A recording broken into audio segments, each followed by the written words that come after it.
안녕하세요. 오늘 딥다이브, 좀 흥미로운 질문에서 시작해볼까 합니다.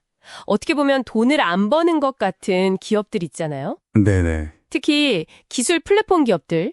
근데 이런 회사들이 엄청난 성장 잠재력을 가진다고들 하는데 이게 어떻게 가능할까요?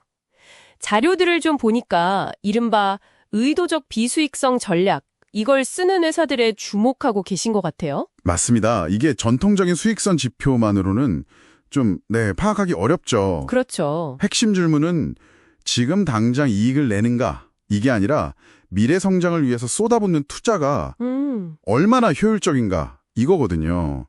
특히 이제 플랫폼 비즈니스 모델을 이해하는 게 중요합니다. 네. 의도적 비수익성이라는 게 결국 현재 이익을 R&D나 설비 투자, 그러니까 캐펙스죠. 또 마케팅, 인재 영입 이런 데다가 막 공격적으로 재투자하는 거잖아요. 네, 맞습니다. 근데 이게 투자가 잘 되고 있는지는 어떻게 알죠? 그냥 돈만 쓰는 건 아닐지. 자료에선 잉여 현금 흐름, FCF 분석을 얘긴 하던데요. 이게 근데 마이너스면 일단 좀 위험 신호 아닌가요? 꼭 그렇지만은 않습니다. FCF는 아시겠지만 영업으로 번 돈에서 운영비 쓰고 투자하고 남은 현금이잖아요. 네네. 성장 초기 기업들, 특히 대규모 설비 투자가 필요하면 FCF가 마이너스일 수밖에 없어요.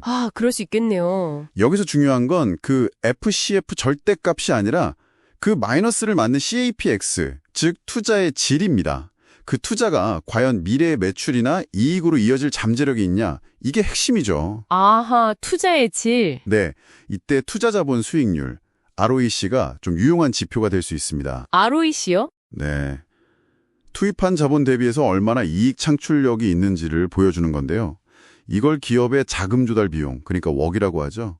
가중평균 자본 비용, 이거랑 비교를 해봐야 돼요. WACC랑요? 네, 그래서 ROIC가 WAC보다 높다. 그러면 설령 지금 당장 이익이 적거나 FCF가 마이너스라고 해도요. 그 투자는 장기적으로 기업 가치를 높이고 있다. 이렇게 볼 수 있는 거죠.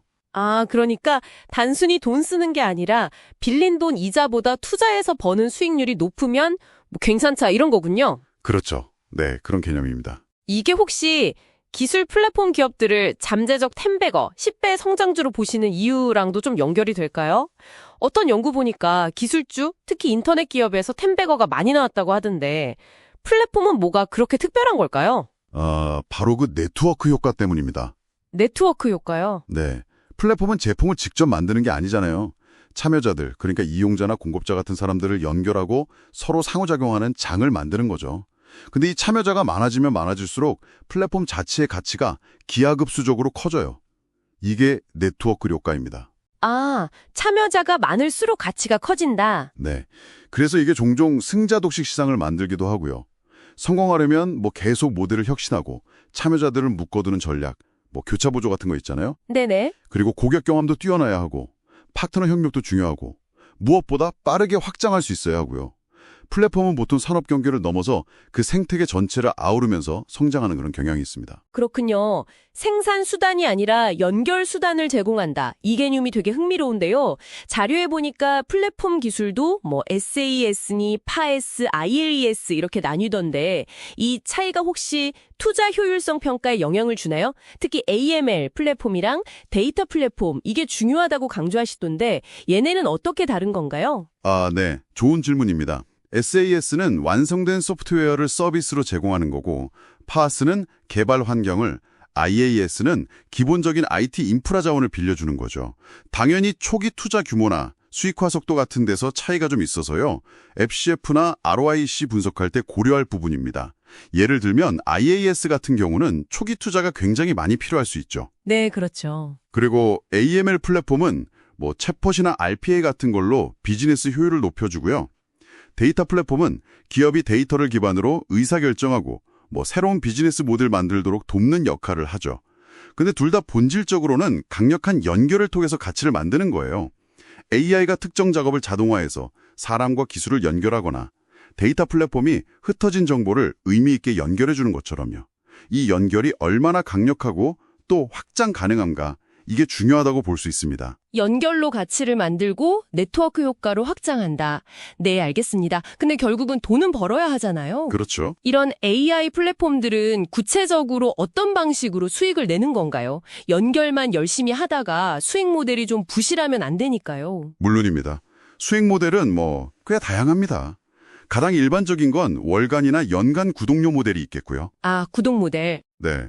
그리고 사용한 만큼 내는 종량제. API 호출수나 데이터 처리량 같은 걸로요. 또 특정 기업 요구에 맞춰서 솔루션을 개발해 주거나 플랫폼 안에서 광고를 붙일 수도 있고요. 아니면 전문적인 컨설팅이나 교육 서비스를 제공하기도 합니다. 지금 보시는 자료에 나온 기업들도 아마 이런 모델들을 잘 조합해서 활용하면서 안정적인 수익 기반을 만들고 또 경쟁 우위를 확보하려고 하고 있을 겁니다. 자, 그럼 정리를 좀 해보겠습니다. 의도적 비수익성 기업, 특히 기술 플랫폼의 잠재력을 평가하려면 단순히 단기 손익계산서 너머를 봐야 한다. 이 말씀이시네요. 네, 맞습니다.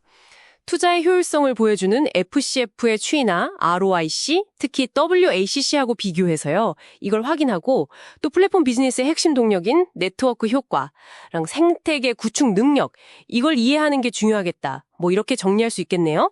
오늘 저희 딥다이브가 이 분석에 좀 깊이를 더하는 데 도움이 되었기를 바랍니다. 네, 마지막으로요. 한 번 더 깊이 생각해 보실 만한 질문을 하나 던져볼까 합니다. 자, 플랫폼이 본질적으로 연결 수단이고 네트워크 효과에 의존한다고 했잖아요. 네. 그러면 앞으로 AI 기술이 이렇게 급격하게 발전하고 있는데 이게 기존 플랫폼 강자들의 연결 방식을 어떻게 바꾸거나 혹은 위협하게 될까요? 그리고 더 나아가서 AI는 지금 우리가 상상하지 못하는 어떤 새로운 형태의 연결을 가능하게 만들어서 아예 다른 새로운 플랫폼 시대를 열게 될 수도 있지 않을까요? 이 질문을 한번 곱씹어 보시는 것도 꽤 흥미로운 과정이 될 거라고 생각합니다.